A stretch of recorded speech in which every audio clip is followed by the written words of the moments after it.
Everyone, मैं आशा करती हूँ आप सभी ठीक होंगे। मैं काजल धामी आप सभी का स्वागत करती हूँ आपके अपने चैनल प्यूपिल टीचर में। सीटेट परीक्षा की तैयारी को ध्यान में रखते हुए आज की इस वीडियो में मैं आप लोगों के साथ सीटेट परीक्षा के अंदर पूछे जाने वाला एक महत्वपूर्ण विषय जो कि है शिक्षण विधियां, जिसे हम टीचिंग मेथड्स के नाम से जानते हैं, इस टॉपिक को आज की इस वीडियो में मैं आपके साथ कवर करूंगी। और साथ ही साथ ये सभी शिक्षण विधियां जो आज की इस वीडियो में हम कवर करेंगे, इससे संबंधित हमारे पेपर में किस तरीके के प्रश्न पूछे गए हैं और किस तरीके के प्रश्न आपसे पूछे जा सकते हैं, ये भी हम डिस्कस करेंगे। तो देखिए, अगर हम शिक्षण विधियों की बात करें जो आज की इस वीडियो में हम कवर करेंगे, वह है सबसे पहले आगमन विधि, जिसे हम इंडक्टिव मेथड के नाम से जानते हैं। अगला है निगमन विधि, जिसे हम डिडक्टिव मेथड के नाम से जानते हैं। इसके अलावा अगला हम कवर करेंगे यहाँ पे विश्लेषण यानी कि एनालिसिस। अगला हम कवर करेंगे संश्लेषण यानी कि यहाँ पे हम सिंथेसिस मेथड को कवर करेंगे। और आखिरी में हम यहाँ पे ह्यूरिस्टिक मेथड यानी कि अन्वेषण विधि को कवर करने वाले हैं। तो देखिए, सबसे पहले हम लोग यहाँ पे आगमन और निगमन विधि को कवर करेंगे। और साथ ही साथ अगर आप मेरे साथ बाकी विषयों की तैयारी करना चाहें और बाकी विषयों की तैयारी किस तरीके से करनी है, अगर आप ये जानना चाहें तो आप मेरी वीडियोस देख सकते हैं जो आप लोगों को प्लेलिस्ट सेक्शन में मिल जाएगी। साथ ही साथ आप मेरे साथ टेलीग्राम ग्रुप पे भी जुड़ सकते हैं, जिसका लिंक आप लोगों को डिस्क्रिप्शन में मिल जाएगा। तो देखिए, सबसे पहले हम यहाँ पे आगमन विधि को समझते हैं कि आगमन विधि है क्या, इंडक्टिव मेथड क्या है। तो देखिए, सबसे पहले तो मैं बता दूं, ये एक ऐसी विधि है जो कि प्राथमिक स्तर पे सबसे अच्छी और सबसे उपयोगी मानी जाती है। क्यों? क्योंकि हम इसमें बच्चे को सबसे पहले कुछ उदाहरण देते हैं, कुछ एग्जाम्पल हम यहाँ पे देते हैं। हम इस विधि के अंदर सबसे पहले बच्चे को कुछ एग्जाम्पल्स, कुछ उदाहरण यहाँ पे देते हैं और इन उदाहरणों की मदद से हम बच्चे को कंक्लूजन पे यानी कि जो नया सिद्धांत हम सिखाना चाह रहे हैं वहां तक हम बच्चे को लेके जाते हैं। तो ये एक ऐसी विधि मानी जाती है जिसके अंदर हम यहाँ पे उदाहरण एग्जाम्पल से बच्चे को रूल तक लेके जाते हैं। इसके लिए मैं आपको एक बेस्ट एग्जाम्पल यहाँ पे कि अगर हमें कक्षा में संज्ञा यानी कि नाउन का टॉपिक पढ़ाना है, तो देखिए, नाउन के टॉपिक में सीधा हम परिभाषा या फिर इसके नियम बताने से पहले हम ये एक गेम खिलवा सकते हैं, एक एक्टिविटी करवा सकते हैं कि आप एक काम करिए, कॉपी में आप 3 कॉलम बना दीजिए, जिसमें एक जगह पे आप बच्चों के नाम लिखोगे, अपने दोस्तों के नाम लिखोगे, एक जगह पे आप जिन जिन जगहों को जानते हैं उनके नाम लिखोगे, और एक जगह पे आप जो नॉन लिविंग चीजें हैं, जो थिंग्स होती है, इनके नाम लिखोगे। तो इस तरीके से बच्चे यहाँ पे एक्टिविटी में क्या होंगे, एक्टिविटी में एंगेज हो जाएंगे और बच्चे को इस एक्टिविटी में मजा आएगा। तो ये एक्टिविटी आप 5 से 10 मिनट के अंदर जल्दी से ये वाइंड अप कर सकते हैं और उसके बाद आप यहाँ पे नाउन यानी कि संज्ञा का जो कॉन्सेप्ट है वो बता सकते हैं। तो इस तरीके से हम यहाँ पे क्या करते हैं, इंडक्टिव मेथड यानी कि आगमन विधि के अंदर हम यहाँ पे कुछ विशिष्ट उदाहरण यहाँ पे प्रस्तुत करते हैं और उसके सहारे, उसके अकॉर्डिंग हम यहाँ पे सामान्य जो सिद्धांत होता है यानी कि कंक्लूजन तक बच्चे को लेके जाते हैं।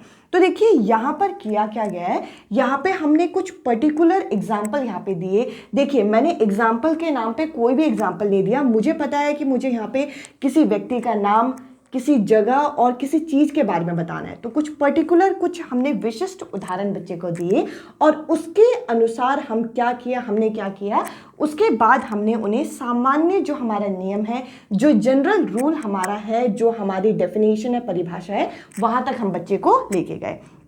इसके अलावा यहाँ पर हम करते क्या है, यहाँ पे हम कॉन्क्रीट यानी कि जो स्थूल चीजें होती हैं उससे हम एब्स्ट्रैक्ट चीजें यानी कि सूक्ष्म चीजों तक लेके जाते हैं। अब देखिए, अगर मैं कक्षा में आके सीधा नाउन यानी कि जो संज्ञा है इसकी परिभाषा बच्चे को करा देती, तो वो क्या करते, वो ज्यादा से ज्यादा अपनी कॉपी में लिखते, वो ज्यादा से ज्यादा उसको याद कर लेते, पर उनको समझ में आने में थोड़ी दिक्कत होती। तो हम क्या करते हैं, अपने आसपास जो सॉलिड चीजें होती हैं, जो मूर्त चीजें होती हैं, उससे हम उसे अमूर्त चीजों तक लेके जाते हैं। तो यहाँ पर इंडक्टिव मेथड में इस तरीके से पढ़ाया जाता है। इसके अलावा यहाँ पे जो ज्ञात चीजें होती है, जो नोन चीजें होती है, उससे अननोन चीजों तक बच्चे को लेके जाया जाता है। यानी कि कुछ उदाहरण जो हम बच्चे को यहाँ पे दे रहे थे, नाम का, जगह का, ये चीजें बच्चे को पता है, तो हम नोन चीजों से अननोन चीजें, जो अभी संज्ञा की परिभाषा, जो नाउन की डेफिनेशन बच्चे को नहीं पता, वहां तक हम बच्चे को लेके गए। इसके अलावा अगर हम देखें, ये जो इंडक्टिव मेथड यानी कि आगमन विधि होती है, इसके अंदर हम अप्रोच अप्रोच क्या लगाते हैं, इसके अंदर हम अप्रोच लगाते हैं यहाँ पे बॉटम अप अप्रोच, यानी कि बिल्कुल बेसिक से सिखा के हम बच्चे को एडवांस तक यहाँ पे लेके जाने की कोशिश करते हैं, बेसिक टू एडवांस। तो इसे हम यहाँ पे बॉटम अप अप्रोच के नाम से जानते हैं। इसके अलावा बच्चा यहाँ पे ऑब्जर्वेशन किस तरीके से करता है, बच्चा यहाँ पे आखिर में यहाँ पे कंक्लूजन तक कैसे पहुंचता है। बच्चा पहले चीज़ों को यहाँ पे ऑब्जर्व करता है, चीज़ों को यहाँ पे देखता है कि किस तरीके से चीज़ें हो रही हैं, और उन ऑब्जर्वेशन के आधार पर बच्चा यहाँ पे कोई निष्कर्ष यानी कि कोई कंक्लूजन यहाँ पे बच्चा निकाल पाता है। आई होप इंडक्टिव मेथड आप लोगों को अच्छे से क्लियर हुआ होगा। इसमें हम एग्जाम्पल से रूल की तरफ जाते हैं। अब देखिए, अगर हम डिडक्टिव मेथड की बात करें, इसके अलावा ये जो मेथड्स मैं आपसे करा रही हूँ ये सिर्फ एक किसी विषय में नहीं पूछे जाते, ये आपको इंग्लिश में भी पूछे जाते हैं, या आपको हिंदी में भी पूछे जाते हैं, ये गणित में, ये विज्ञान में, ये सोशल साइंस, हर सब्जेक्ट में ये जो मेथड्स हैं ये पूछे जाते हैं। तो हर सब्जेक्ट की पैडागोजी में आपको ये मदद करने वाले हैं। इसके अलावा अगर हम डिडक्टिव मेथड की बात करें, निगमन विधि की बात करें, तो निगमन विधि में क्या किया जाता है, पहले सीधा यहाँ पे रूल दे दिया जाता है। जैसे कि अगर मैं गणित की बात करूं, अगर मुझे गणित का सेक्शन कराना है तो मैं क्या करूंगी, a प्लस बी का होल स्क्वायर क्या होता है, a square plus 2ab plus b square. तो मैं क्या करूंगी, पहले बच्चे को ये यहाँ पे रूल पहले बता दूंगी और इस रूल से संबंधित कुछ उदाहरण, कुछ एग्जांपल्स बाद में करा दूंगी। अगर हम यहाँ पे इंडक्टिव और डिडक्टिव मेथड को देखें तो ये एक दूसरे का अपोजिट होता है। तो देखिए, इंडक्टिव मेथड में हम कर क्या रहे थे, हम एग्जाम्पल से, हम उदाहरण से रूल की तरफ जा रहे थे, जबकि डिडक्टिव यानी कि निगमन विधि में हम पहले यहाँ पे रूल दे देते हैं, पहले यहाँ पे कुछ यहाँ पे हम कॉन्सेप्ट दे देते हैं, या फिर फॉर्मूला आप कह लीजिए, सूत्र हम दे देते हैं, जैसे कि ये यहाँ पे आप देख सकते हैं, और उसके बाद हम यहाँ पे एग्जाम्पल्स की तरफ जाते हैं। तो देखिए यहाँ पे क्या करते हैं, यहाँ पे हम यहाँ पे जनरल रूल बच्चे को पहले दे देते हैं, सामान्य नियम जो यहाँ पे बने हुए हैं वो पहले बच्चे को बता देते हैं, और उसके बाद बच्चे को यहाँ पे विशिष्ट यानी कि जो पर्टिकुलर एग्जाम्पल्स होते हैं उसकी तरफ हम लेके जाते हैं। इसके अलावा अगर हम देखें तो यहाँ पर देखिए, यहाँ पे हम ऐसे रूल बच्चे को बता रहे हैं जो बच्चे को नहीं पता, जो बच्चा अभी इमेजिन कर सकता है, a प्लस बी का होल स्क्वायर जो है उसका सूत्र यहाँ पे वो याद कर सकता है। तो हम इसे एब्स्ट्रैक्ट यानी कि सूक्ष्म चीजों से स्थूल चीजों की तरफ यानी कि कॉन्क्रीट चीजों की तरफ लेके जाते हैं। इसके अलावा यहाँ पे पहले सिद्धांत बताया जाता है, यानी कि कॉन्सेप्ट, इसे बच्चे को बताया जाता है, और कॉन्सेप्ट से यहाँ पे बच्चे को एग्जाम्पल तक लेके जाया जाता है। तो देखिए, अगर हम अप्रोच की बात करें कि ये जो इंडक्टिव मेथड है इसमें अप्रोच कौन सा यहाँ पे यूज किया जाता है, तो इसमें यहाँ पे टॉप डाउन अप्रोच यूज किया जाता है, यानी कि पहले हम यहाँ पे बच्चे को नियम बता रहे हैं और नियम से उसके बेसिक कॉन्सेप्ट तक उसके बाद लेके आ रहे हैं। तो देखिए यहाँ पर बच्चा करता क्या है, बच्चे को फैक्ट हमने बता दिए, जो तथ्य हमने बता दिए, जो परिभाषा हमने बता दी, उसके सहारे बच्चा क्या करता है, बच्चा यहाँ पे कंक्लूजन तक, उदाहरण तक यहाँ पे पहुंचता है। आई होप यहाँ पे आपको मैंने जो इंडक्टिव मेथड यानी कि आगमन विधि और जो डिडक्टिव मेथड निगमन विधि मैंने आपके साथ डिस्कस किया, आप लोगों को ये क्लियर हुआ होगा। अब चलिए पहले इन दोनों से संबंधित जो हमारे क्वेश्चन पूछे गए हैं पहले वो हम डिस्कस करते हैं, और उसके बाद हम यहाँ पे विश्लेषण और संश्लेषण यानी कि एनालिसिस और जो सिंथेसिस मेथड है उसको हम डिस्कस करेंगे। चलिए कुछ प्रश्नों को यहाँ पे हल करें। आप देख सकते हैं कि यहाँ पे एक स्टूडेंट है, एक विद्यार्थी है जो कि एक एग्जाम्पल को यहाँ पे ऑब्जर्व कर रहा है, और इस एग्जाम्पल में यहाँ पे बता रखा है कि अगर हम 10 का स्क्वायर करेंगे तो वो कितना आएगा, यहाँ पे 100 आएगा। तो यहाँ पे हमें 4 अलग अलग तरीके से यहाँ पे 100 आंसर यहाँ पे लाके दिखा रखा है। तो इस तरीके से इस उदाहरण को देखते हुए, एग्जाम्पल को देखते हुए बच्चा यहाँ पे कंक्लूजन पे पहुंचा, बच्चा यहाँ पे निष्कर्ष पे पहुंचा कि a प्लस बी का होल स्क्वायर क्या होता है, a square plus 2ab plus B square.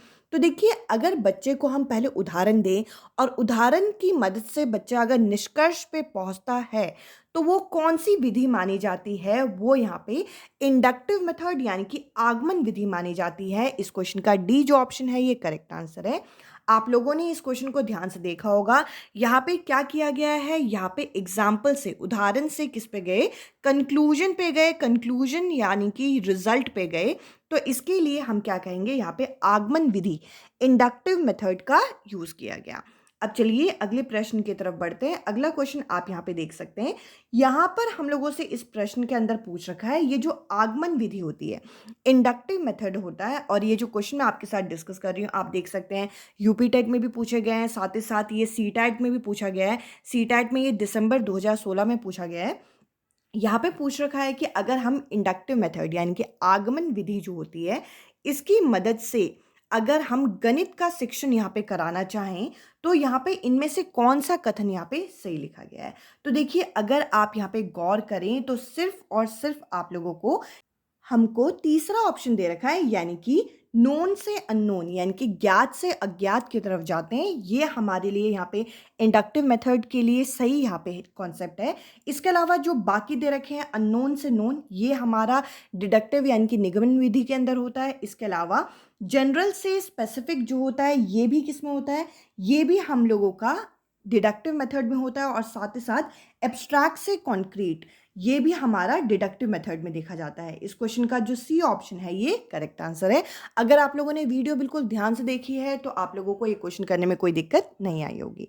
अब चलिए आगे बढ़ते हैं। अब हम डिस्कस करेंगे यहाँ पे विश्लेषण यानी कि एनालिसिस मेथड और संश्लेषण यानी कि सिंथेसिस मेथड के बारे में। सबसे पहले तो सबसे बेसिक चीज क्या है, ये एक दूसरे के बिल्कुल विपरीत होते हैं, ये एक दूसरे के बिल्कुल अपोजिट होते हैं। इसके अंदर क्या किया जाता है, अगर हम विश्लेषण यानी कि एनालिसिस मेथड के थ्रू किसी भी क्वेश्चन को, किसी भी प्रॉब्लम को अगर हम हल करते हैं, तो होता क्या है, हमारे सामने जो भी समस्या दी जाती है, जो भी प्रॉब्लम दी जाती है, इस प्रॉब्लम को हम समझने के लिए क्या करते हैं, अपनी आसानी के लिए इसे छोटे छोटे यूनिट में तोड़ देते हैं। तो देखिए यहाँ पे पहला पॉइंट लिखा है अ यूनिट, यानी कि जो भी हमें प्रॉब्लम दी गई हो, जो भी हमें यहाँ पे प्रॉब्लम सॉल्व करनी है, समस्या का समाधान करना है, उसको हमने यहाँ पे यूनिट मान लिया। इसको हम क्या कर रहे हैं, इसको हम तोड़ रहे हैं उसके सब यूनिट में, यानी कि उसके छोटे छोटे इकाइयों में। तो अगर हम इसे आसान भाषा में बोले तो इसमें हम स्टेप वाइज किसी प्रश्न को हल करते हैं, अलग अलग स्टेप यहाँ पे बना देते हैं, जिससे हमें यहाँ पे एक हेल्प मिल जाती है कि आगे हम लोगों को क्या चीजें करनी है। तो किसी भी समस्या को छोटे छोटे भागों में यहाँ पे क्या किया जाता है, यहाँ पे तोड़ा जाता है और उसके बाद उस समस्या को हल किया जाता है। तो देखिए यहाँ पे बोला गया है अगर हम स्टेप यहाँ पे बना पाए, यानी कि उस समस्या के छोटे छोटे हम सब यूनिट बना पाए, तो इसके लिए हमें क्या होगा, इसके लिए हमें तर्क लगाने पड़ेंगे, लॉजिक लगाने पड़ेंगे। देखिए अगर कोई समस्या हमारे सामने है, कोई प्रॉब्लम हमें हल करनी है, तो उसको देख के हमें क्या क्या चीजें समझ में आ रही है, तो ये तो हमारे लॉजिक पे आधारित होगा। तो ये एक तरीके से लॉजिकल मेथड माना जाता है, तर्क प्रधान विधि है। और साथ ही साथ इसमें जो हमें समस्या शुरुआत में दी जाती है, यानी कि स्टार्टिंग में जो हमें प्रॉब्लम दी गई है, ये हमें पता नहीं है, इसीलिए इसके अंदर हम अज्ञात से, अननोन से कहाँ जाते हैं, नोन की तरफ जाते हैं। और ये एक तरीके से एंशिएंट मेथड माना जाता है और खास करके गणित में ये प्रयोग किया जाता है कि अगर आपको कोई भी समस्या हल करनी है और अगर आपको उस समस्या को देख के काफ़ी सारी चीज़ें समझ में ना आए, तो आप उसे स्टेप वाइज सॉल्व करने की कोशिश करें। आपको पहली लाइन से क्या चीज़ पता चल रही है, उसके हिसाब से आप वहाँ पे स्टेप वाइज उस प्रश्न को हल करें। तो ये यहाँ पे एंशिएंट मेथड माना जाता है। और अगर आप मुझसे पूछें कि इस विधि से हम कौन सी समस्याओं को हल कर पाएंगे, तो देखिए यहाँ पे हम लोगों को बता रखा है जो रेखा गणित होती है, जो यहाँ पे हमारी ज्योमेट्री के क्वेश्चन होते हैं, खास करके जिसमें हमें रचना कार्य करने होते हैं, यानी कि कंस्ट्रक्शन के क्वेश्चन करने होते हैं। जैसे कि अगर मैं आपसे कहूँ 90 डिग्री आप बनाइए, तो 90 डिग्री बनाने के लिए आप सबसे पहला स्टेप क्या लेंगे, सबसे पहले एक सीधी लाइन खींचेंगे, उसके बाद आप क्या करेंगे, एक इस तरीके का आर्क बनाएंगे और एक इस तरीके के आर्क ये बनाते बनाते हम इस स्टेप से यहाँ पे ये 90 डिग्री इस तरीके से बना देते हैं। तो देखिए ये हमारे हो गए कुछ स्टेप्स और यहाँ पे हमने ये जो समस्या थी यानी कि 90 डिग्री ये जो हल करना था, इसको हमने अलग अलग स्टेप में बदल के यहाँ पे एनालिसिस यानी कि विश्लेषण विधि की मदद से इस प्रश्न को हल किया। इसके अलावा अगर हम सिंथेसिस मेथड की बात करें यानी कि संश्लेषण विधि की बात करें, तो इसके अंदर क्या किया जाता है, जैसे कि मैंने शुरुआत में आपको बताया था, ये एक दूसरे के अपोजिट होते हैं। इसमें हम क्या करते हैं, इसमें हम छोटे छोटे जो हमारी यूनिट्स होते हैं, जो हमें प्रश्न में छोटे छोटे क्लू दिए गए होते हैं, उन सबको जोड़ के हम यहाँ पे एक प्रश्न को यहाँ पे हल कर लेते हैं। जैसे कि यहाँ पर अगर हम देखें, मैंने एक प्रश्न लिया हुआ है जिसमें मैंने यहाँ पे एक ट्राइंगल बनाया है। इसमें मैंने कहा कि आपको x निकालना है। तो देखिए छोटे छोटे क्लू क्या है, सबसे पहले इसका नाम दे दीजिए a, b और c। इसमें हमें सबसे पहला क्लू क्या दे रखा है कि एंगल a जो है, ए का कोण आपको कितना दे रखा है, ये दे रखा है 40 डिग्री। इसके अलावा बी आपको कितना दे रखा है, बी आपको दे रखा है 40 डिग्री। सी आपको यहाँ पे ज्ञात करना है। इसके अलावा आपको एक और नोन फैक्ट पता होना चाहिए, यानी कि एक आपको ज्ञात चीज ये पता होनी चाहिए कि ट्राइंगल के तीनों एंगल का जो सम होता है वो 180 के बराबर होता है। तो हमने 180 लिख दिया। और इसके बाद देखिए जो छोटे छोटे यूनिट हैं इन सबको जोड़कर हमने यहाँ पे x का मान यहाँ पे ज्ञात किया। x का मान आपका आ गया 100। तो यहाँ पे हमने क्या किया, यहाँ पे हमें जो जो चीज़ें प्रश्न में दी गई थी, जो जो चीज़ें हमें पता थी, उससे हम अननोन चीज़ यानी कि x की वैल्यू, हमने x का मान यहाँ पे कितना निकाल दिया, यहाँ पे हमने निकाल दिया 100। तो इस तरीके से आपके यहाँ पे एनालिसिस और सिंथेसिस मेथड काम करते हैं। अब चलिए ये जरा ह्यूरिस्टिक मेथड को भी जरा डिस्कस करें, जो कि खास करके यहाँ पे गणित में प्रयोग किया जाता है। अब हम डिस्कस करेंगे अन्वेषण विधि यानी कि ह्यूरिस्टिक मेथड के बारे में। तो देखिए सबसे पहले तो हमें यह पता होना चाहिए कि ह्यूरिस्टिक वर्ड का मतलब क्या है। तो यहाँ पे हमें ह्यूरिस्टिक शब्द का अर्थ बता रखा है कि ह्यूरिस्टिक शब्द का अर्थ क्या होता है, आई डिस्कवर, यानी कि मैंने किसी चीज को खोजा है, मैंने किसी चीज की डिस्कवरी की है। तो देखिए यहाँ पे क्या किया जाता है, यहाँ पे बच्चे को करके सीखने पे यानी कि लर्निंग बाय डूइंग पे ज़्यादा बल दिया जाता है। और बच्चा यहाँ पे किसी चीज़ का एक्सपेरिमेंट करके, किसी चीज़ का प्रयोग करके यहाँ पर क्या करता है, किसी नई चीज़ को खोजता है और किसी कंक्लूजन तक बच्चा, किसी निष्कर्ष तक बच्चा पहुँचता है। इसके अलावा अगर हम देखें कि ये जो मेथड है ये किसके द्वारा डिस्कवर किया गया है, तो ये प्रोफेसर आर्मस्ट्रॉन्ग द्वारा डिस्कवर किया गया था। ये नाम भी आपको पता होना चाहिए। और इस विधि का फायदा क्या है, इस मेथड का फायदा क्या है, जैसा कि हमने देखा कि बच्चा यहाँ पे खुद इस चीज को करके सीख रहा है, बच्चा यहाँ पे डिस्कवरी कर रहा है, तो बच्चे के अंदर जो साइंटिफिक एटीट्यूड है यानी कि वैज्ञानिक दृष्टिकोण है, ये बच्चे के अंदर जल्दी आता है। और बच्चा यहाँ पे किसी चीज को रटता नहीं है, बच्चा यहाँ पे रट के नहीं करता, बच्चा यहाँ पे समझ बनाता है उस चीज की, और बच्चा समझ बनाने के बाद उस चीज को अच्छे तरीके से सीख रहा होता है। आई होप ये जो पांचों विधि मैंने आपके साथ डिस्कस की वो आपको क्लियर हुई होंगी। आई होप आप लोगों को ये वीडियो क्लियर हुई होगी। अब चलिए जरा एनालिसिस, सिंथेसिस और ह्यूरिस्टिक मेथड के क्वेश्चन हमारे रह गए थे, इनको भी जरा कवर करें। और अब मैं आपसे मिलूंगी अगली वीडियो में। अगर आपको मेरी वीडियो पसंद आए तो आप प्लेलिस्ट सेक्शन में जाएं, आपको अलग अलग विषयों की अलग अलग प्लेलिस्ट मिलेगी, आप वहां से अपनी तैयारी कर सकते हैं। जैसे कि हमें पता है कि सीटेट की परीक्षा में अब एक ही महीना रह गया है, तो अब आप लोगों को अपनी तैयारी बहुत अच्छे से, बहुत अच्छे लेवल पे करनी चाहिए। आज की इस वीडियो में इतना ही। अब चलिए सीधा क्वेश्चंस की तरफ चलते हैं।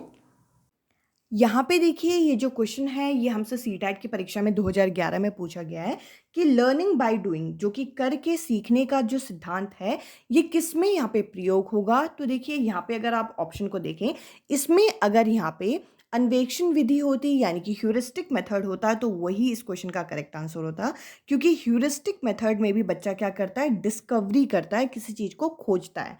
बट कहीं ना कहीं अगर हम ऑप्शन को देखें तो यहाँ पे विश्लेषण के अंदर ये चीज़ नहीं होती। इसके अलावा लेक्चर मेथड यानी कि व्याख्यान विधि तो बिल्कुल भी यहाँ पे करेक्ट आंसर नहीं होगा। डेमोन्स्ट्रेशन में हम चीज़ों को दिखाते हैं, मॉडल वगैरह दिखाते हैं, तो इसमें लर्निंग बाय डूइंग नहीं होती। हम जब लैब में ले जाते हैं, हम प्रयोगशाला में बच्चे को लेके जाते हैं, तो बच्चा लैब के अंदर जो वहाँ पे एक्सपेरिमेंट करता है, जो प्रयोग करता है प्रयोगशाला के अंदर, वो यहाँ पे करके सीखने के सिद्धांत पे बल देता है। यानी कि कहीं ना कहीं ह्यूरिस्टिक मेथड या फिर आपका ये जो लेबोरेटरी मेथड है, दोनों के दोनों हमारा लर्निंग बाय डूइंग को प्रमोट करते हैं। इस क्वेश्चन का पहला जो ऑप्शन है ये करेक्ट आंसर है। अब चलिए अगले प्रश्न की तरफ बढ़ते हैं। अगले प्रश्न में बोल रखा है कि एक बच्चा है जो कि क्या कर रहा है, जो कि एक ऑब्जर्वेशन को पहले देख के, किसी ऑब्जर्वेशन को देख के ये रिजल्ट यहाँ पे निकालता है। तो देखिए जब भी बच्चा ऑब्जर्वेशन को करेगा, यानी कि बच्चा किसी चीज़ को देख के वहाँ पे समझेगा और उसके बाद बच्चा वहाँ पे रिजल्ट की तरफ बढ़ेगा, तो ये हमेशा हमारा इंडक्टिव यानी कि आगमन विधि के अंदर किया जाता है। ये पहला जो क्वेश्चन मैंने अभी आपके साथ डिस्कस किया था वो भी कुछ इस तरीके का था और ये क्वेश्चन भी इसी तरीके का है। अब चलिए अगले प्रश्न की तरफ बढ़ते हैं। यहाँ पे काफ़ी अच्छा क्वेश्चन पूछा गया है और आप यहाँ पे ये मत सोचिए क्वेश्चन इंग्लिश में है, हिंदी में है। मैं आप लोगों को दोनों ही लैंग्वेज में, दोनों ही भाषा में यहाँ पे सिखाने की, समझाने की कोशिश कर रही हूँ। बस आप लोग अपनी तैयारी पे फोकस कीजिए। देखिए यहाँ पे बोल रखा है डिडक्टिव मेथड, यानी कि जो हमारा निगमन विधि होता है, इसके अंदर क्या जाता है, इसके अंदर हमें सूत्र दिया जाता है और सूत्र की मदद से हम यहाँ पे किसी समस्या का समाधान करते हैं। उसके बाद हमें एग्जाम्पल की तरफ बढ़ना पड़ता है। और यहाँ पे पूछ रखा है ऐसी, अगर हम यहाँ पे विश्लेषण विधि की बात करें यानी कि एनालिसिस मेथड की बात करें, तो उसके अंदर क्या होता है, तो मैंने आपको बताया था विश्लेषण विधि में क्या करते हैं, हम किसी भी बड़ी समस्या को छोटे छोटे टुकड़ों में विभाजित करते हैं। तो देखिए छोटे छोटे टुकड़ों में विभाजित करने के लिए ये आपको क्या करना पड़ेगा, यहाँ पे तर्क लगाना पड़ेगा, आपको लॉजिक लगाना पड़ेगा। अगर आप यहाँ पे तर्क नहीं लगा पाते तो आप उस समस्या के छोटे छोटे टुकड़े नहीं कर पाएंगे। तो ये विधि कैसी है, ये जो एनालिसिस विधि है, जो विश्लेषण विधि है, ये कैसी है, तर्क प्रधान विधि है, यानी कि लॉजिकल मेथड है। इस हिसाब से इस क्वेश्चन का सी जो ऑप्शन है ये करेक्ट आंसर है। आई होप ये वीडियो आपको पसंद आई होगी। अब मैं आपसे मिलूंगी अगली वीडियो में अगले टॉपिक के साथ, और आप लोग मेरे साथ इसी तरीके से बने रहिए। आगे आने वाली वीडियोस में आप लोगों के बहुत इंपॉर्टेंट टॉपिक, बहुत इंपॉर्टेंट सेशन में कवर करने वाली हूँ। इस वीडियो में इतना ही। अब मैं आपसे मिलूंगी अगली वीडियो में। Bye bye, take care.